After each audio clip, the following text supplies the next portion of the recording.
j'espère que vous allez bien. On se retrouve aujourd'hui pour cette nouvelle vidéo, toujours dans le thème du rééquilibrage alimentaire et toujours dans ce partage de ma vision à moi du rééquilibrage et comment je le fais au quotidien. Il y a quelques jours, je vous ai demandé sur Instagram si vous étiez intéressé par une... par une vidéo sur comment je m'organise et comment j'anticipe mes journées, mes repas, mes semaines. Puisque c'est un commentaire que j'ai assez souvent en me disant que je suis quelqu'un d'organisé, que je suis quelqu'un qui arrive à mener à bien son rééquilibrage. Et donc je voulais vous partager un petit peu mon organisation, mes trucs et astuces, même s'il n'y a rien de révolutionnaire. Mais voilà, je voulais un petit peu vous partager tout ça. Donc je me suis un petit peu structurée, j'ai fait un petit peu le plan, enfin j'ai noté quelques petites choses, je vous dis, en termes d'organisation, en termes de comptage de calories, et donc je vous explique tout ça tout de suite. Donc la première partie, c'est une partie plutôt autour d'une organisation mais générale. Donc ça, c'est pas spécifique à un rééquilibrage alimentaire, c'est une organisation que vous pouvez très bien avoir et adopter au quotidien pour vous, pour votre famille, pardon. Mais voilà, c'est pas spécifique au rééquilibrage alimentaire.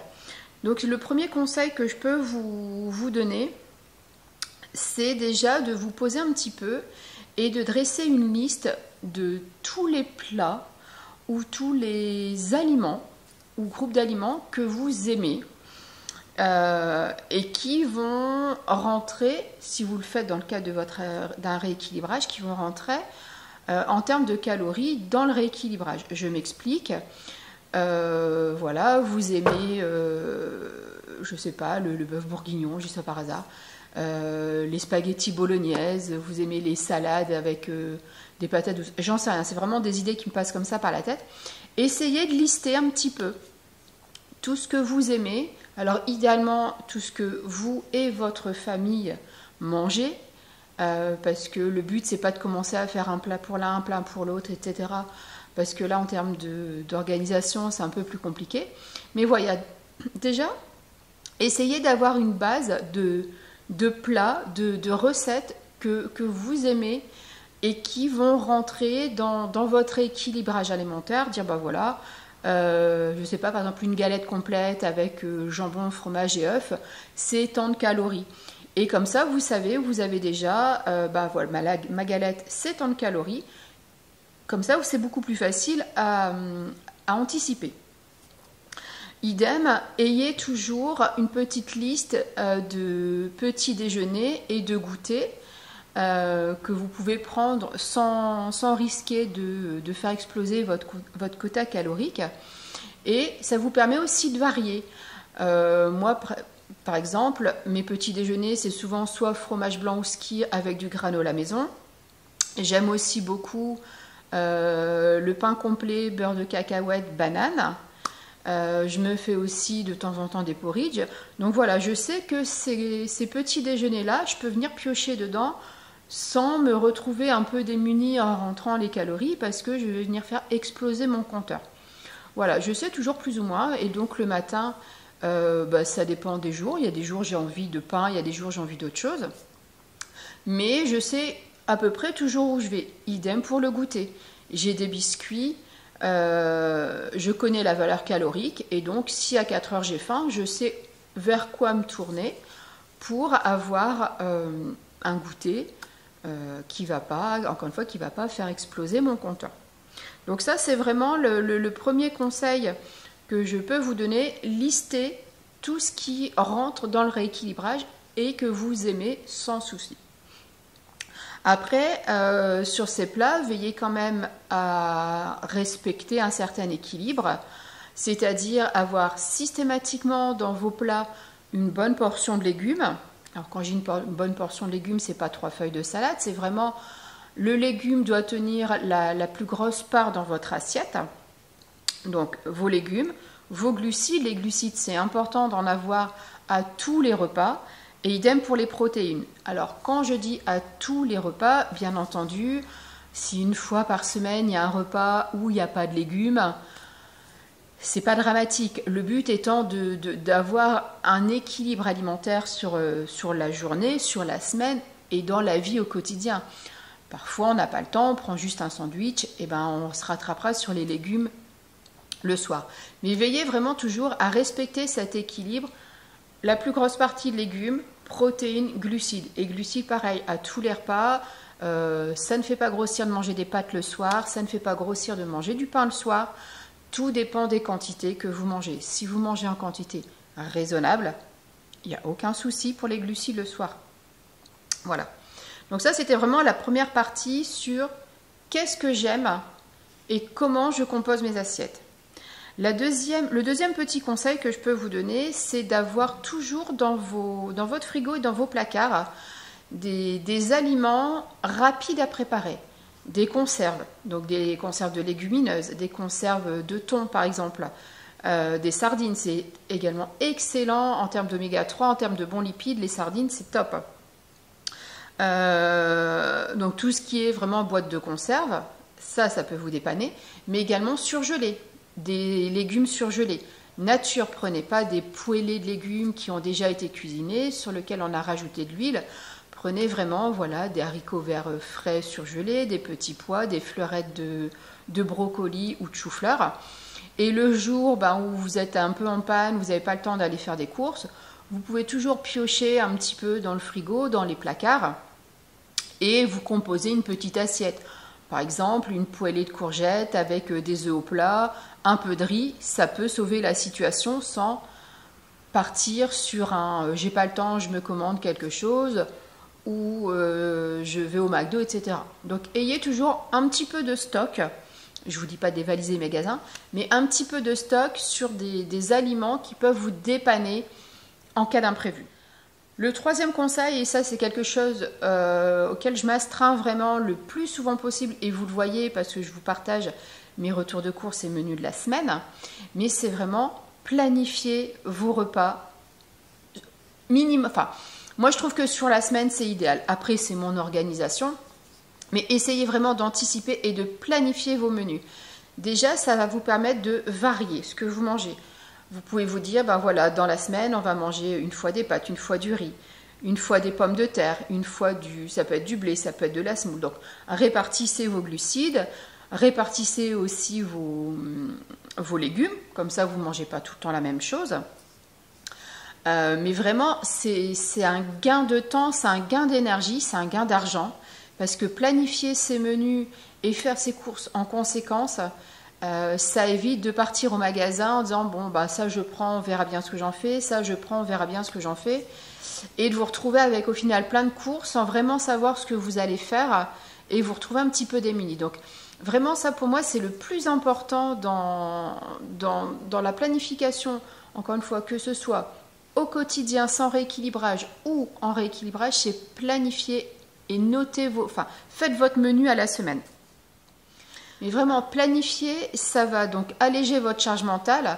Alors, je ne sais pas si je l'ai déjà dit ou pas sur ma chaîne, mais voilà, je suis mariée, je suis maman, j'ai 2 enfants, je travaille à 100% du temps, alors soit en l'extérieur, soit en télétravail, mais je travaille à temps complet. Et donc, avoir mes menus prêts et le soir je rentre, je regarde dans mon livre, qu'est-ce que j'ai prévu, sincèrement, en termes de charge mentale, ça allège énormément. On n'a pas à se demander à 18h qu'est-ce que je vais faire à manger. Et surtout 18h, moi personnellement, c'est un créneau où je commence franchement à avoir faim. Donc si je dois commencer à chercher qu'est-ce que j'ai dans les placards, qu'est-ce que je vais me faire ce soir, je sais que je vais craquer avant et que je vais grignoter quelque chose avant. Là, je sais ce que j'ai à faire, je sais où je vais, il n'y a pas de surprise. Le fait aussi d'anticiper vos repas et de savoir donc la valeur approximative calorique de ce que vous allez manger, ça vous permet aussi de vous autoriser des petits extras, comme moi j'appelle ça. De temps en temps, le soir, après une journée peut-être un peu plus rude que d'autres, on se prend un petit apéro, donc voilà, c'est quelques chips, c'est quelques petites cacahuètes, mais voilà, au moins je sais, voilà, ce soir, je sais pas, on s'est prévu une soupe ou une poêlée de légumes avec un blanc de poulet, j'en sais rien. Mais je suis capable de me dire, ouais, je sais que j'ai le droit de me prendre un petit bol de chips ou un petit peu de cacahuètes, mais voilà, de me faire plaisir. Encore une fois, je sais où je vais et ça me permet après d'avoir la liberté de prendre des extras ou pas. Donc là, on était vraiment sur la partie apprendre à connaître ce qu'on aime et anticiper ses menus. Une des clés importantes aussi, c'est donc une fois que vous avez fait votre menu, c'est de faire vos courses. On établit son menu, on fait sa liste de courses en fonction de ce qu'on a dans les placards, ce qu'on a dans le frigo. Ça évite aussi le gaspillage alimentaire. Et après, donc on fait ses courses en fonction. L'idéal, c'est le drive. Vous êtes sur votre ordinateur. Alors, essayez de le faire juste après avoir pris votre petit déjeuner, par exemple, ou le soir après avoir dîné.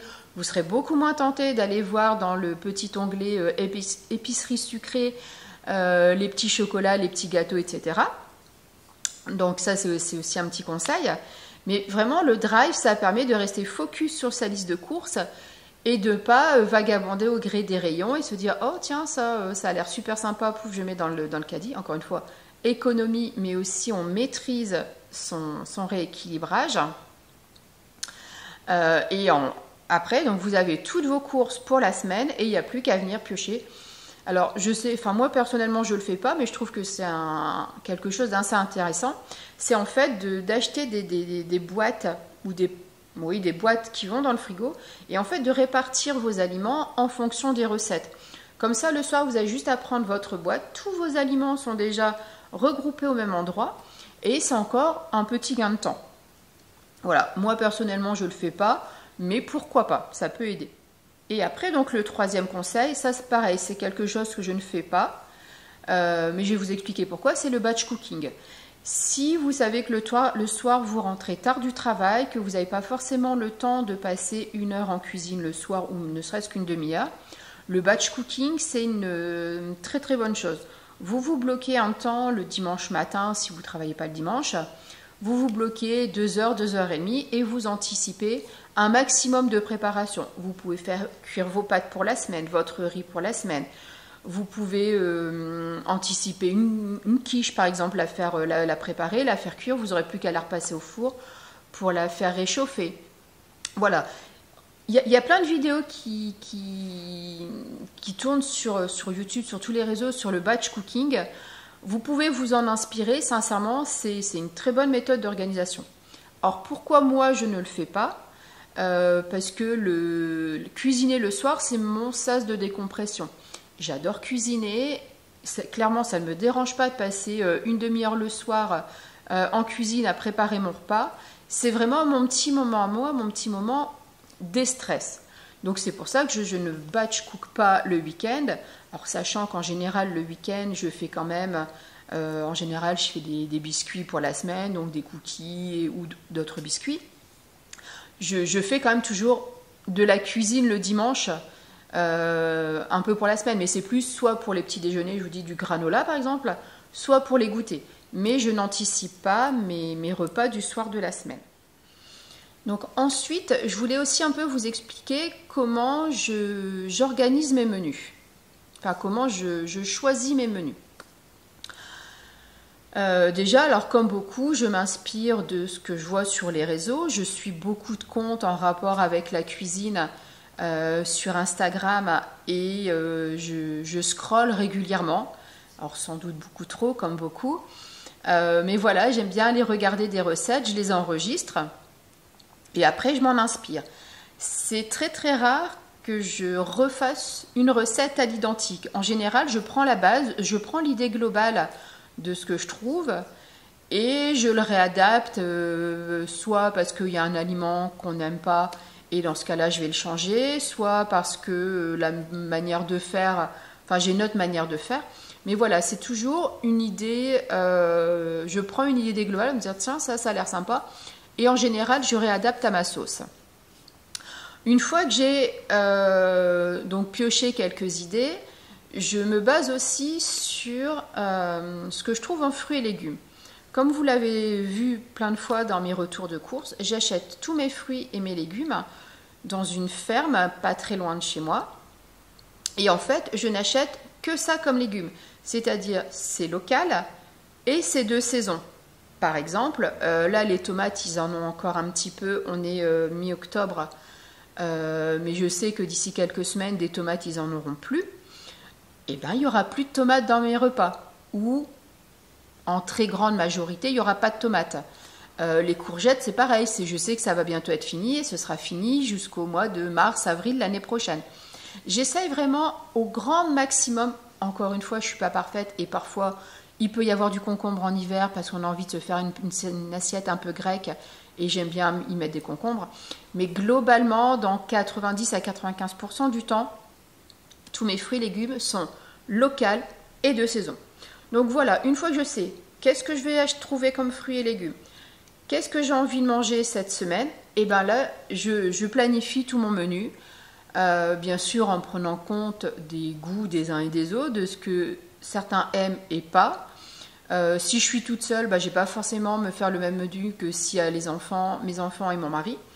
Donc voilà. Mais vraiment les deux points, enfin pour moi le plus gros point de départ c'est mes fruits et mes légumes. Et après tout le reste, voilà, on va piocher des idées j'ai aussi pas mal de livres sur les réseaux sociaux, etc. Mais globalement, je pense que sur un mois, il y a très peu de recettes qui reviennent ne serait-ce que 2 fois. Je pense que ce qui revient le plus souvent, c'est le repas de la flemme du dimanche soir ou c'est croque-monsieur salade. Ça revient assez régulièrement. Mais globalement, je pense que j'ai pas 2 fois le même repas sur un mois. Et après, bien entendu, je reprends quand même ce que j'ai fait il y a quelques semaines, quelques mois. Et me dire, tiens, cette recette-là, c'était bien bon, tout le monde a aimé. Hop, je la remets au menu de cette semaine. Voilà. Voilà, donc là, je clôture un peu le chapitre organisation globale, mais encore une fois, qui n'est pas une organisation liée au rééquilibrage alimentaire, qui est une organisation que tout à chacun peut adopter pour se faciliter la vie. Rééquilibrage alimentaire, donc moi j'utilise l'application LifeSum en version payante. La version gratuite est très bien aussi, mais voilà, j'avais une promo à un moment donné. Et donc j'ai pris la version pro. L'application Yazio est tout aussi bien, c'est globalement, hormis le design, c'est exactement la même chose. Et franchement, ce sont deux très bonnes applications.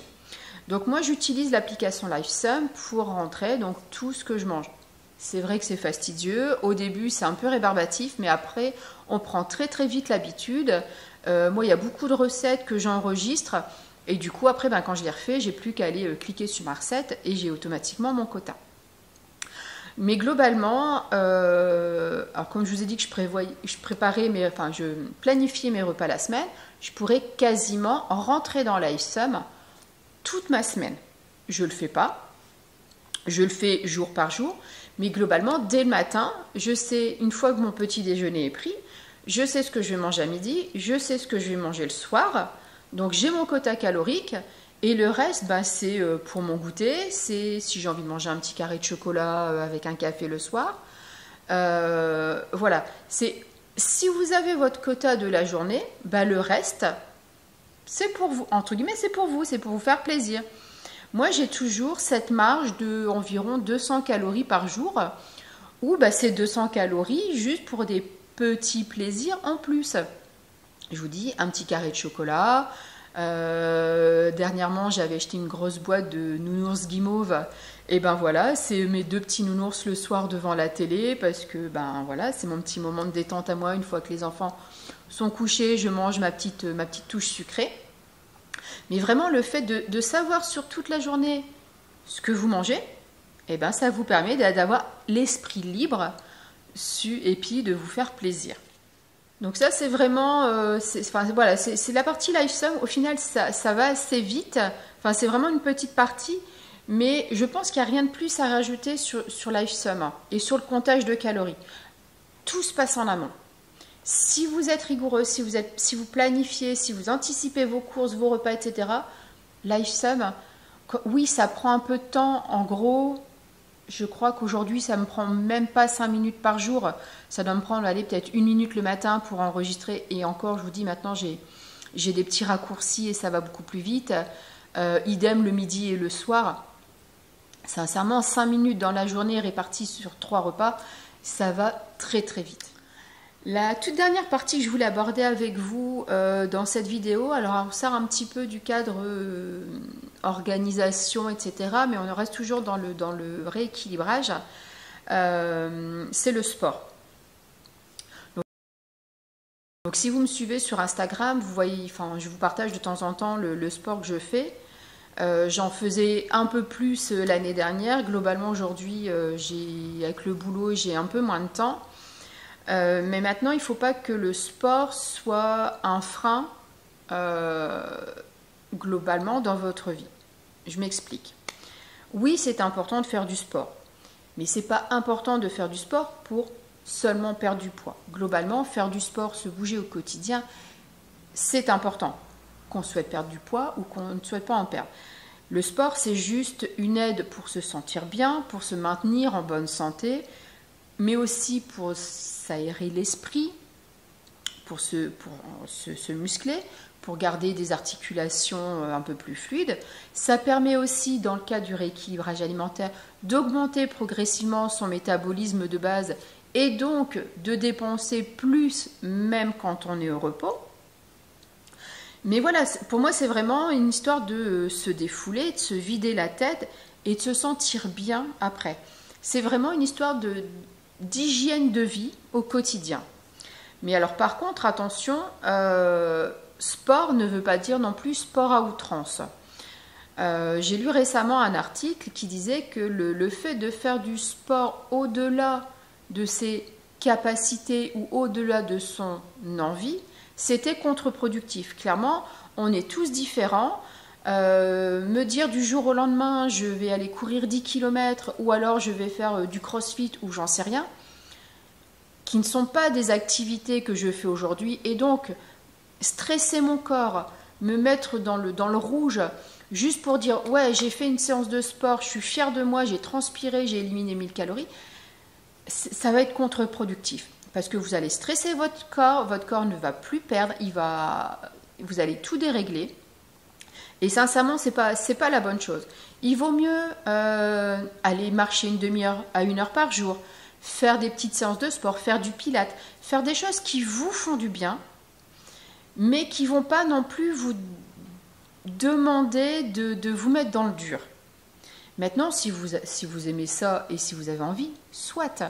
Mais dites-vous bien que si la pratique sportive que vous faites, vous n'y prenez pas de plaisir et que vous le faites juste parce que vous devez de le faire, votre corps va vous le faire payer. Et clairement, au bout de 1, 2, 3 mois, vous allez tout laisser tomber parce que ce sera trop dur, parce que vous allez en pâtir et parce que la motivation ne sera plus là. Il vaut mieux encore une fois, trouver votre pratique sportive qui vous fait du bien, qui vous aère l'esprit, qui vous permet de perdre du poids et de vous sculpter une silhouette comme vous le voulez, mais surtout que vous allez pouvoir garder sur le long terme. Le but étant d'obtenir des habitudes de vie en termes d'alimentation, en termes d'organisation, en termes de sport, que vous pouvez maintenir quelles que soient les circonstances de votre vie. La vie change, la vie évolue du jour au lendemain. Si vous faites des choses où ça vous demande un effort, vous ne serez pas capable de le tenir dans le temps. Donc voilà, je voulais en terminer là-dessus. Je vous ai donné toutes mes petites astuces et comment moi je faisais les choses au quotidien. J'espère que ça pourra vous aider. N'hésitez pas à me dire en commentaire ce que vous en pensez, à me poser des questions, à me donner des conseils, parce que clairement je ne prétends pas être parfaite. Je vous explique juste ma façon à moi de faire les choses qui me convient parfaitement. Je perds du poids tout doucement, un rythme qui me convient. Je ne suis pas en stress sur ma perte de poids, loin de là. Je l'ai été par le passé, mais là clairement ça se passe très bien. Donc voilà, je suis vraiment preneuse de tous vos commentaires, de tous vos retours. Et puis encore une fois, suivez-moi sur Instagram parce que je partage vraiment tous les jours ce qu'il y a dans mes assiettes, combien, les valeurs caloriques, etc. Je vous partage régulièrement des recettes en post, je vous partage régulièrement des réels. Donc vraiment, rejoignez-moi, je vous remets vraiment là mon adresse Instagram. Et puis moi je vous dis à très bientôt dans de nouvelles aventures gourmandes, que ce soit recettes ou retour de course. Bon après-midi, au revoir.